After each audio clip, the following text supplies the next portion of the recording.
traición. Y entonces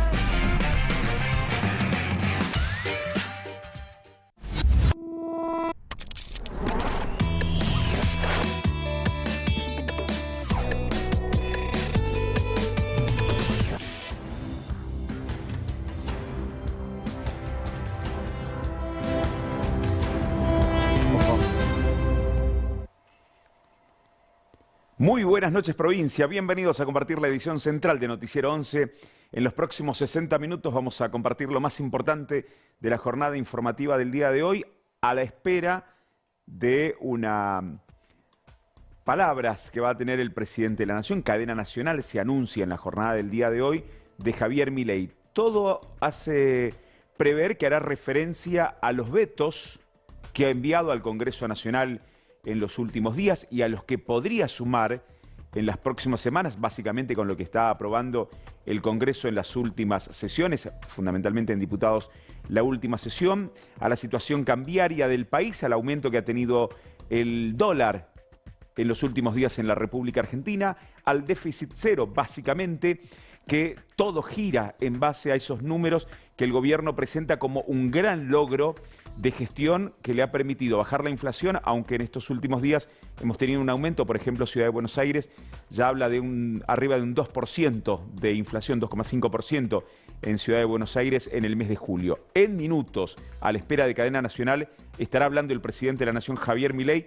Todo también hace prever que estaría Luis Toto Caputo, el ministro de Economía, Bausili, representación de la actividad económica cambiaria de nuestro país para saber qué va a ocurrir con el Banco Central, cuáles son los números del Banco Central.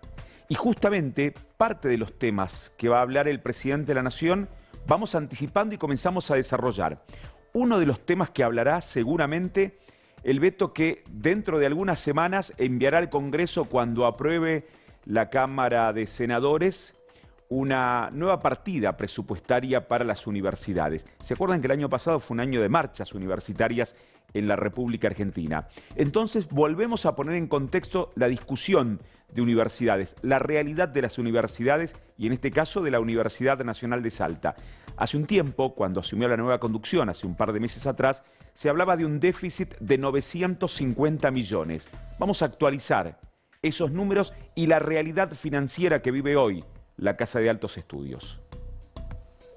Una vez que se generó el déficit, el asunto es ver cómo, para llegar al cierre de ejercicio con un presupuesto equilibrado, teníamos que tomar medidas, ¿no es cierto?, que por allí, bueno, se ven afectados parte del personal de la universidad, pero sin duda se tenían que tomar medidas extremas. Por ejemplo, nosotros cuando asumimos vemos que la Nación, por un lado, esos son los factores externos, empezó a mandar menos dinero del que necesitábamos para el pago de los sueldos.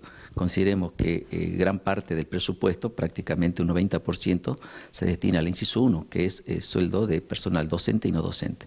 El resto es gasto de funcionamiento, con lo cual, digamos, la universidad tiene que pagar la luz, los gastos de funcionamiento, como tal cual lo dice el rubro. Entonces, ¿qué sucedía? Al mandar menos dinero para los sueldos, las autoridades tuvieron que utilizar los fondos que venían, los pocos fondos para funcionamiento, para completar los sueldos, porque acá lo que se garantiza es eso, ¿no?, al personal que tenga el cobro del sueldo asegurado. Entonces, ¿qué hicimos? No obstante, vimos que la causa del déficit obedecía que había un número exagerado de horas extras autorizadas, había un número que en nuestro relevamiento, según lo que... ¿La administración podemos decir? No, yo no diría tanto eso, sino que en el momento a veces uno espera contar con un presupuesto que después se da en la realidad que no llega. Entonces, lógicamente, usted como en su casa dice, bueno, che, yo voy a traer a fin de mes 1 millón, pero resulta que después traigo 800 y seguramente tengo algo que dejar de pagar. Bueno, nosotros para ordenar las cuentas, lo que hicimos fue proyectar, planificar, hicimos aprobar por el Consejo Superior lo que va a ser la distribución del presupuesto del 2025 de acá a fin de año, donde hay una fuerte reducción de horas extras, una fuerte reducción de contratos, teníamos mucho personal contratado, aproximadamente 300, hoy estamos hablando de 200, tuvimos una reducción importante, y en los últimos 2 meses de gestión completo, que serían junio y julio, logramos reducir en un 45%, por ejemplo, la cuantía de las horas extras. La semana que viene se prevén medidas de fuerza en las universidades y también en la UNSA. Tengamos en cuenta el dato que confirman desde la nueva conducción de la Universidad Nacional de Salta. Han llegado menos recursos por parte del gobierno nacional, se redujeron un 45% las horas extras y además no se renovaron 100 contratos de aquí hasta fin de año. ¿Para qué serviría esta nueva ley aprobada en diputados y que estaría a punto de aprobarse, que los números estarían para aprobarlo en el Senado? ¿Qué significaría esta ley de financiamiento universitario para la Universidad Nacional de Salta? Es importante porque esta ley de financiamiento universitario, ¿no es cierto?, apoyaría a varias cosas que se realizan en las universidades. Por ejemplo, aumentar el monto de las becas estudiantiles. También se crea un fondo para carreras nuevas, carreras, ¿no es cierto?, que se necesiten de interés en la región. También ayuda al ingreso, ¿no es cierto?, afianzar el ingreso, a la retención de los chicos y también trabajar sobre el egreso. Entre otras cosas, también cita a paritarias docentes, no docentes, por el tema salarial que está bastante atrasado, pero bueno, sabemos que a nivel nacional las universidades, ¿no es cierto?, están sufriendo desde el punto de vista económico e impacta mucho hacia el interior también el tema de infraestructura. Eso nos está golpeando bastante también.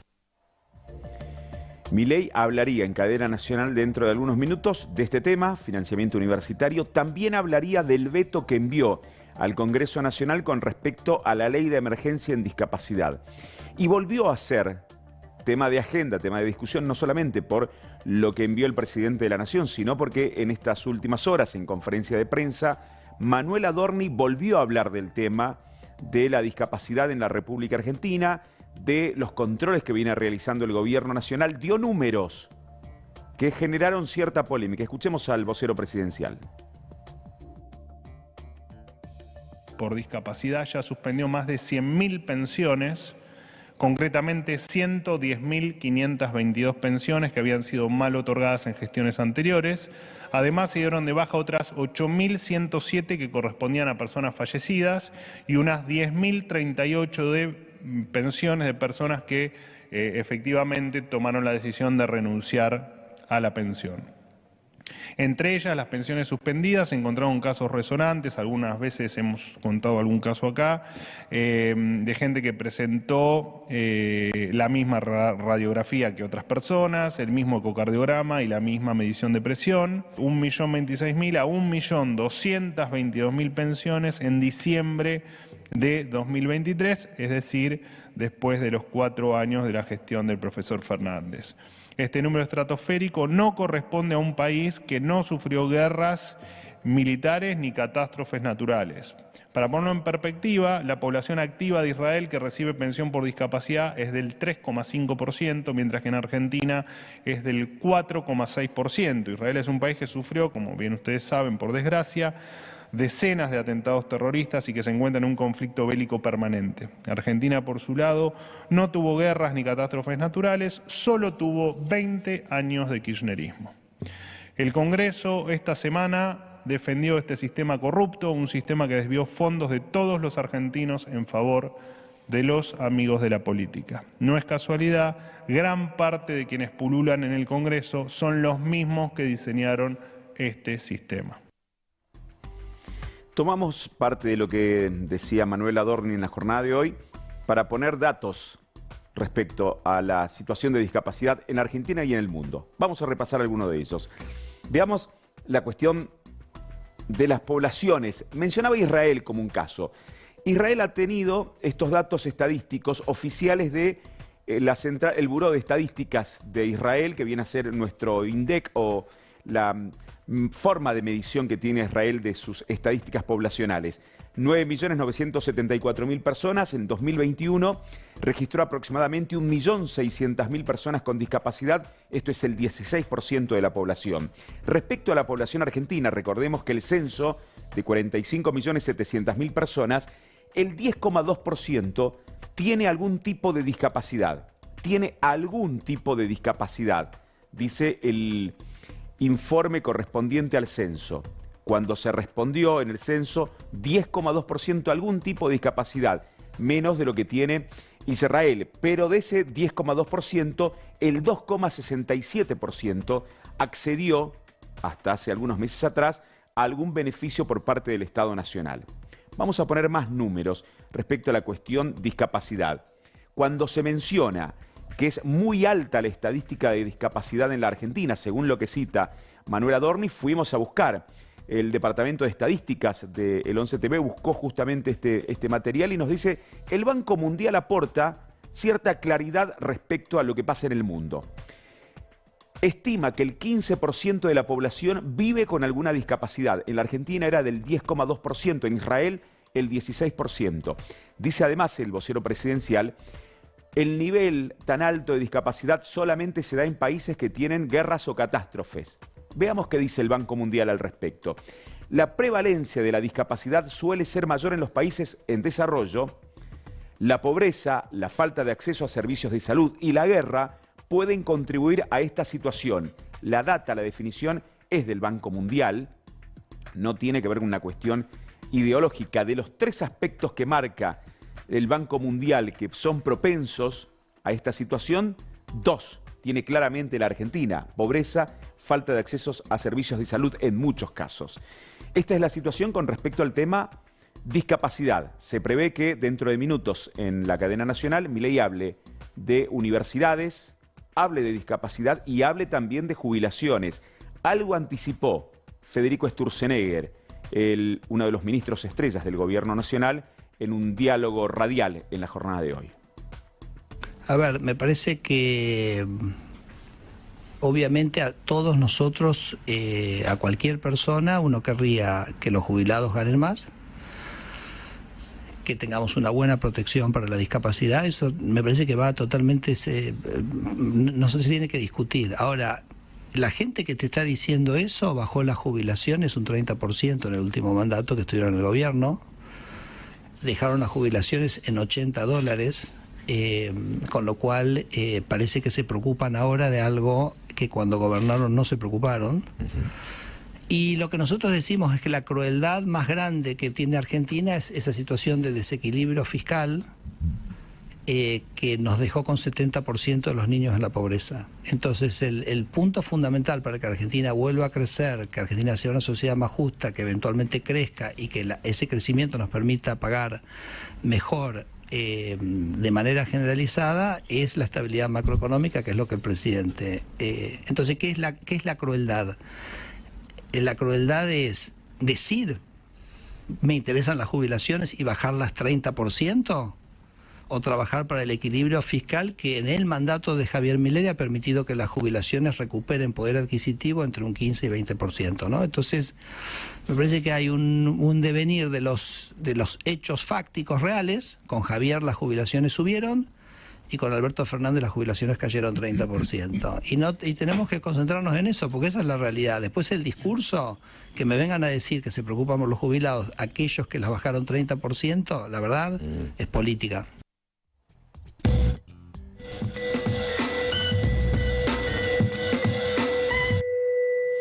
Se dice que el precio de la nafta super tiene que estar equilibrado con el precio del dólar, y pareciera que va por allí la cuestión en estos momentos en la República Argentina, que siempre hay subas, si es la inflación en general, si es el precio del crudo, si es el precio del dólar.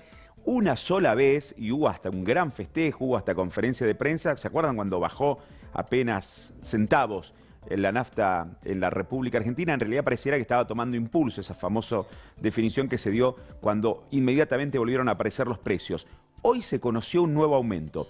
Cuando se difundió la noticia, muchos pensábamos que estaban algunos medios difundiendo una noticia vieja de las primeras jornadas del mes de agosto. Y no, en realidad hubo un nuevo aumento, así como suena, de combustibles. Entonces, lo que decidimos, y agradecemos a nuestro colega Pablo Montaldi, que hace un seguimiento de información justamente de precios en la ciudad de Salta, que nos aporta los datos estadísticos de cómo fueron los aumentos en los últimos 2 meses, por ejemplo. En la ciudad de Salta, porque recordemos que combustibles tienen diferentes valores. En Tucumán, en Salta, en Jujuy, en Tartagal, en cada ciudad tiene diferentes valores. Vamos a la ciudad de Salta, nafta super, para citar la más importante. El 1 de junio había pasado de 1.242 a 1.256 pesos. El mes pasado y este mes se dieron estos aumentos sorpresivos, salvo el primer día del mes, donde apareció en 1.313 en julio, pasó a 1.346, esa fue la sorpresiva, la que nadie esperaba, que a mitad de mes prácticamente se diera un nuevo aumento de combustible, lo que llevó prácticamente a un 8% de aumento en el pasado mes de julio. Se entiende allí también el impacto que va a tener en la cuestión inflacionaria. El 1 de agosto aumentó a 1.351 pesos y hoy pasó la nafta super en Salta a 1.378 pesos. En un par de días, aumentos que se dieron del combustible, que ha generado, por supuesto, sorpresa en quienes utilizan los combustibles de la bandera YPF, que además marca la tendencia del resto de las empresas, de las estaciones de servicio. Con estos números, la inflación va a tener un crecimiento en el mes de julio. Decíamos que la ciudad de Buenos Aires ya dio las estadísticas del mes de julio, 2,5%. Algunas privadas están mencionando 1,8, 1,9% de la inflación, pero lejos del 1%, porque allí fue también la paritaria de muchos gremios. Cuando se dan inflación de estas características y si agosto sigue cercano al 2%, muchos gremios van a tener que rediscutir sus paritarias, si es que tienen margen. En ese sentido, no se han homologado varios aumentos de gremios que habían acordado por encima del 1%. En Salta, la situación pareciera cerrada en la mayoría de los sectores, salvo en educación, donde hoy se cumplió una nueva medida de fuerza que fue llevada adelante por el gremio de CITEPSA. Fue bastante dispar, muy alto en primaria, escuelas vidrieras totalmente cerradas. Generalmente el acatamiento, de acuerdo al relevamiento que hicimos, es superior al 40%, más allá de lo que anuncia algún medio gráfico, que es muy bajo, no es así. En los departamentos del interior tenemos departamentos como Cerrillo, por ejemplo, que el acatamiento también ha sido enorme, en Metán, en Embarcación, y en los otros departamentos un poco menos, pero esto se debe a la campaña muy fuerte que ha hecho el gobierno para amedrentar a los docentes. Los docentes ya han recibido sanciones como descuentos, como faltas injustificadas, y hoy la ministra salió a decir que va a haber jugosos descuentos.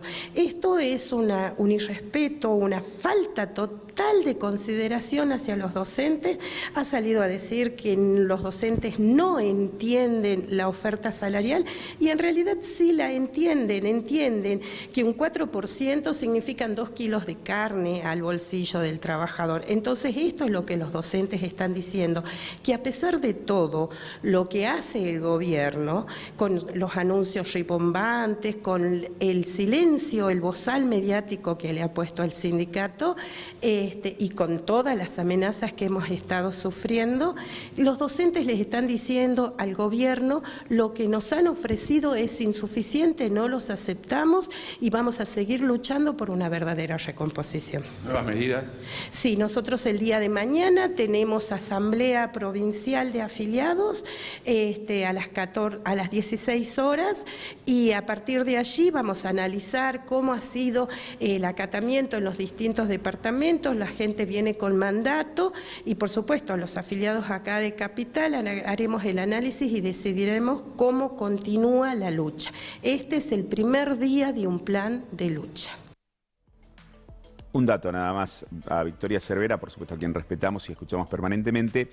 Cuando generalizamos no es bueno porque habla de bozal mediático y es la sindicalista que más ha tenido pantalla en nuestro canal, en personal, en nuestro programa de radio también.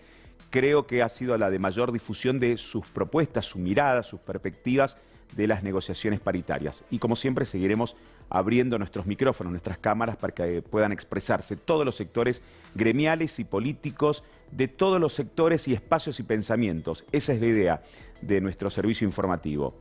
Vamos a hablar de más de la actividad económica. El turismo tuvo un mes de julio difícil, pero por encima inclusive de las expectativas.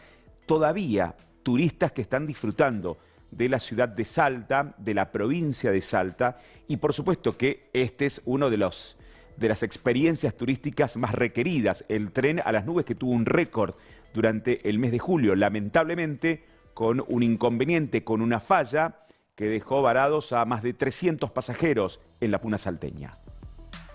El día jueves, al regresar la formación, ya casi concluyendo nuestra excursión, nuestro retorno en la etapa ferroviaria a la altura de Mina Concordia, los maquinistas y nuestro equipo de alistadores empezaron a detectar una serie de sensores y de fallas, los cuales nos daban algunas anomalías en lo que es el funcionamiento de la locomotora. Preventivamente paramos en Mina Concordia y en ese lugar durante 25-30 minutos intentamos poner en situación y arreglar lo que fue la locomotora, lo cual después desencadenó en tener que tomar la decisión de evacuar a los pasajeros. Casi 360 pasajeros fueron evacuados en poco más de 2 horas y media. Decidimos tomar esta decisión porque no se podía continuar con la excursión, y ahí empezaron a bajar 2 horas y media de transbordo, con el regreso a Salta por supuesto a las 22 horas, 2 horas y media más tarde de lo previsto, que la llegada normal, que aproximadamente son 19-30 horas. Todo esto lo hicimos preservando por supuesto la integridad de los pasajeros, que es lo que más nos importa y nos interesa. Hay que tener en cuenta que es una excursión de alta montaña, más de 4.000 metros de altura, en medio de la montaña, valga la redundancia. Tuvimos asistencia de otros equipos de trabajo, pero creo que esto nos permite mejorar, por supuesto, algunas cuestiones que haya que hacer, pero la verdad que creo que estuvimos a la altura y el pasaje llegó sano y salvo al finalizar la excursión a la noche. Ya mañana, día sábado, tenemos una salida programada, ya están en condiciones lo que es la formación de la locomotora, así que el día de mañana tenemos casi 420 pasajeros que van a realizar la excursión normalmente. En la jornada del día de hoy se informó desde el municipio de una clausura, un desarmadero que funciona en Avenida Asunción, en la zona de acceso a la ciudad de Salta. En estas últimas horas hemos hablado mucho de la cuestión de clausuras, sanciones, empresas que incumplen con la normativa y en algunos casos que no están registradas o que registran parte simplemente de su actividad. En este caso nos vamos a un lugar donde el reclamo vecinal se trasladó a la clausura correspondiente por parte de las autoridades municipales. Nos encontramos acá en Acceso Norte, ¿sí?, por la Ruta Nacional 9. Estamos en lo que vendría siendo un desarmadero, que vinimos a infraccionarlo por cometer delitos ambientales, encontrarse con residuos peligrosos al aire libre, con vuelco a nivel del suelo. También se encontró un sector donde realizaban quemas ilegales. Hoy en día, con todo lo que aconteció previamente, es algo que tenemos que cortar, que tenemos que trabajarlo fuertemente. Actualmente cuentan con un galpón sin habilitación, o sea que van a tener que hacer todos los trámites correspondientes de seguridad, higiene y ambientales, y el otro dar cumpliendo la parte ambiental, en lo cual ya asumió un compromiso en su cama anterior, ¿sí? En este caso se le va a notificar también para que retire todos los vehículos y chatarra que está al aire libre. Ya sabemos que si viene la temporada del dengue, también es muy importante combatir ese vector. Hablando de irregularidades, informalidad, hemos dado un largo seguimiento a la situación que se daba en la localidad de Aguas Blancas, puntualmente en Finca Carina, con esta actividad que se realizaba con lo que se denominó en su momento la aduana paralela. Cerró el gobierno nacional con las fuerzas nacionales la actividad que tenía lugar en ese sector de la localidad de Aguas Blancas, y esto trae un impacto inmediato, porque lo que uno se pregunta es, con esta situación, ya no hay más bagalleo, el bagalleo sigue. ¿Qué pasa con el puesto 28 y el bypass del puesto 28? ¿Qué ocurre en la localidad de Aguas Blancas? ¿Cuál es la mirada que tienen las autoridades del municipio fronterizo? Con referencia a Finca Carina, se encuentra cerrada, ya batió un récord porque generalmente se hacía un operativo y al otro día ya funcionaba. Lo que estamos sufriendo, entre comillas, en Aguas Blancas es que todo ese flujo de vehículos ahora está ingresando al pueblo. 1.000 a 3.000 vehículos que antes no ingresaban. Por lo tanto, tenemos un caos vehicular. Ya estamos cerrando acuerdo con la vial de la provincia para que actúen dentro del municipio. Y viendo todas las medidas que podamos tomar, porque es un municipio que está dentro de una finca, no tiene muchas posibilidades de expansión, pero acá hay una realidad que Finca Carina, que a partir del lunes fue un hormiguero pateado, toda esa gente, todo ese flujo se tiene que absorber para algún lado, así que lunes y martes hay reunión con autoridades nacionales. Acabo de recibir una invitación enviada por Virginia Cornejo, y empezaremos a ver la situación de cómo se va a contener esta situación, porque de no hacerlo, automáticamente va a aparecer Finca Carina 2, Finca Carina 3, Finca Carina 4 y así, mientras vayan cerrando. Por lo tanto, es una oportunidad de, dentro del pueblo, canalizar esta suerte de contrabando, pero ordenado de una manera distinta. De hecho, como ocurre en el puesto 28, que está sobre Ruta 50, y, digamos, ahí tendría el Estado todo junto en un mismo lugar. A propósito de la situación en Finca Carina, el fiscal federal Marcos Romero formalizó una investigación penal contra 11 personas, una de ellas, tal como anticipábamos aquí en el 11 TV, una policía provincial, a quienes se les dictó la prisión preventiva por los delitos de asociación ilícita y contrabando, de importación agravada por el número de intervinientes y por superar el valor en plaza de la mercadería por maniobras que se perpetraban a través de un paso clandestino que funcionaba en una finca de la localidad fronteriza de Aguas Blancas, dice el informe oficial, da el nombre de las personas. José Suárez, justamente a quien se ha indicado como el cabecilla de este movimiento, que además también tenía otras responsabilidades en otros pasos clandestinos en la frontera, los hermanos Francisca, Carmen, Jorge Cardoso, Gladys Salazar, Pedro Rivero, María Vasco, Virginia Orellana, Cintia Gutiérrez, María Segundo, María Laura Tintilay. La imputación de esta última fue agravada por su calidad de funcionaria pública, pues se desempeña como policía de la provincia de Salta. La jueza autorizó medidas probatorias como peritajes a teléfonos celulares secuestrados, dictó la prisión preventiva de todos los imputados y dispuso la clausura, con consigna permanente por parte de Gendarmería, de la finca en Aguas Blancas, donde se concretaban las maniobras de contrabando.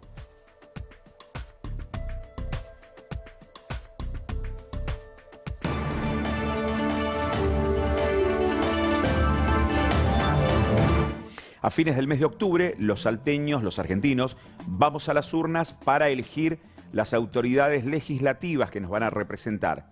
Senadores, 3 senadores, 3 diputados nacionales, es lo que renovamos en el caso de los salteños. Hasta ayer se podían presentar los frentes. Esto significa que no necesariamente los partidos, porque quienes se presentan solos, por ejemplo, La Libertad Avanza, que no hizo acuerdos partidarios en el caso de Salta con el PRO, que no se sabe qué va a hacer con su vida política, tampoco con la Unión Cívica Radical, que no se sabe qué va a hacer si va a presentar o no candidatos en las elecciones de octubre.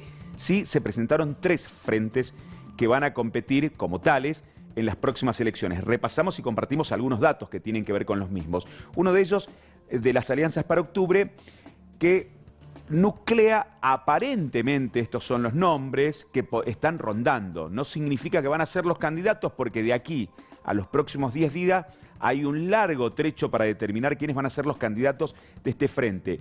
Primero los salteños es un frente que reúne a sectores que apoyan al gobernador de la provincia, Gustavo Sáenz. Se mencionaron nombres como Flavia Rollón, como Pamela Caletti, que termina su mandato en el mes de diciembre. Villada dijo, tenemos esa fotografía contra la más joven Villada. Villada dijo en una entrevista, yo tengo ganas de ser candidato a diputado nacional y si me necesitan estoy presente. También se mencionó el nombre de Ignacio Jarzún, pero sabemos que en esto de tirar nombres es una dinámica propia de esta época. Hasta el 17 hay tiempo para determinar quiénes van a ser los candidatos. Este es uno de los frentes electorales que propone una propuesta decíamos, representar a Salta sin quedar atado a kirchnerismo o La Libertad Avanza. ¿Qué otro frente se presentó?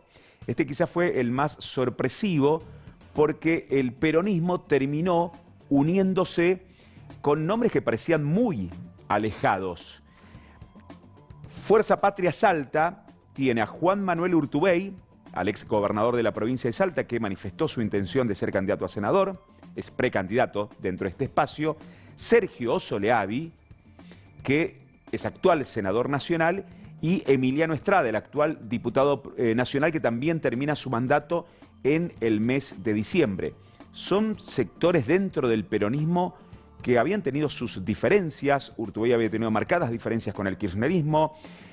En el caso de Leavi y de Estrada sí representan a los sectores más kirchneristas de la provincia y son algunos de los sectores, aparecen también los Godoy y hay otros nombres del peronismo tradicional, incluido la intervención del PJ salteño, que están conformando Fuerza Patria. La izquierda también, que todo parece indicar que tendrá otra alternativa en las elecciones, presenta un espacio de diferentes sectores que se han unificado. Hay dos nombres que aparentemente serán quienes van a ser los candidatos en las elecciones: Claudio Del Pla a la senaduría y Andrea Villegas a la Diputación Nacional. Pero ¿cómo sigue el proceso? A partir de estas presentaciones, ¿qué más viene en las próximas semanas con este proceso electoral rumbo a las elecciones de octubre?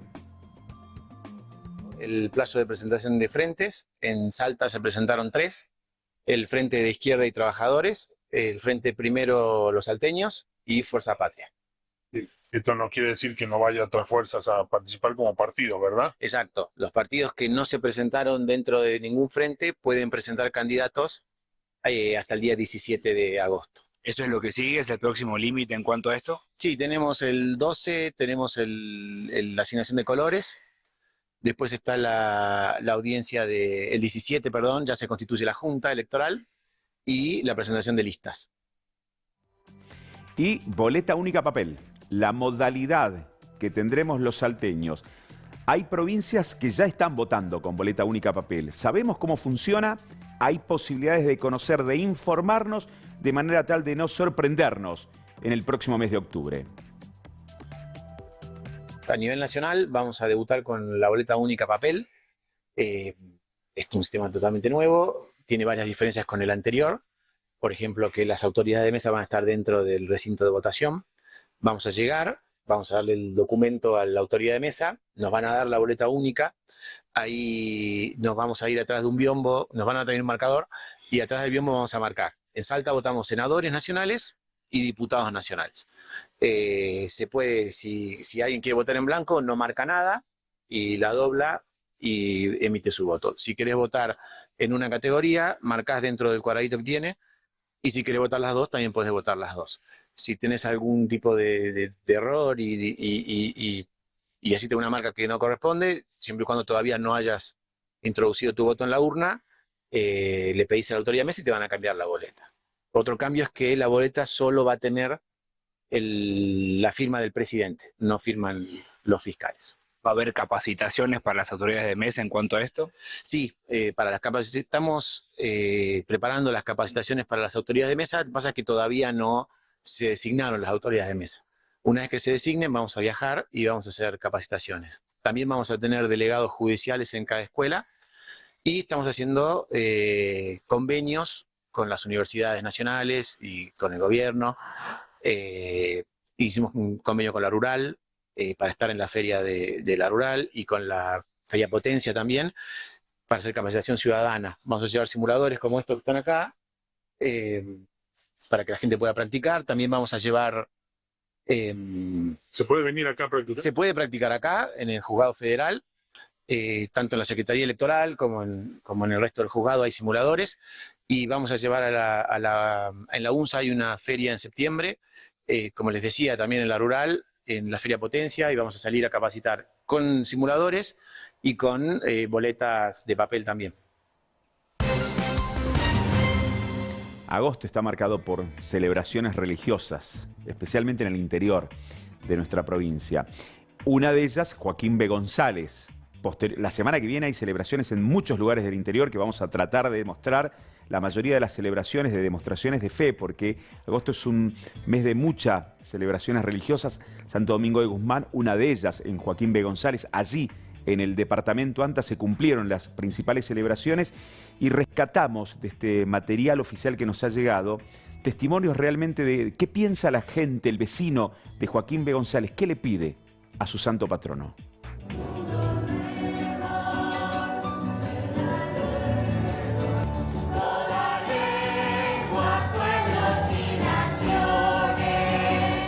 Le pediríamos todas las bendiciones hoy, que es en su día, que es un día tan especial para nosotros, que nos cuide, nos proteja, sobre todo por los jóvenes que hoy están en una situación medio más o menos, así que como todos sabemos. Bueno, yo le pediría que nos mantenga unidos como pueblo y que, bueno, que siempre podamos salir adelante y paz, sobre todo paz para todos. y que me ayuden a salud. Que me dé salud, que ande bien de salud, yo y toda mi familia. Y que tenga buena salud. Y hoy salud para toda mi familia y para mí.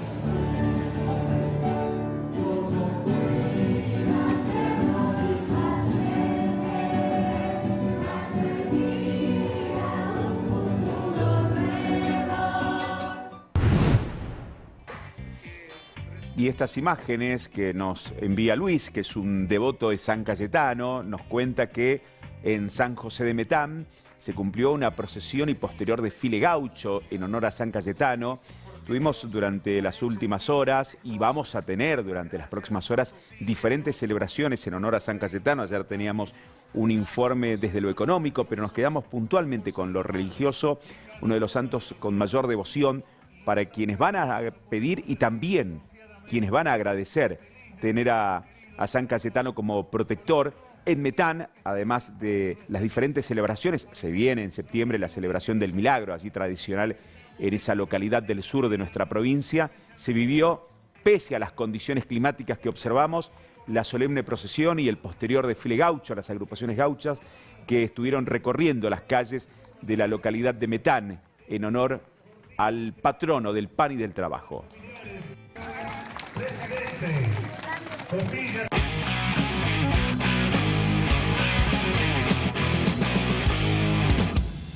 Esto es muy para el ambiente del rock, pero es una noticia que nos conmueve a todos.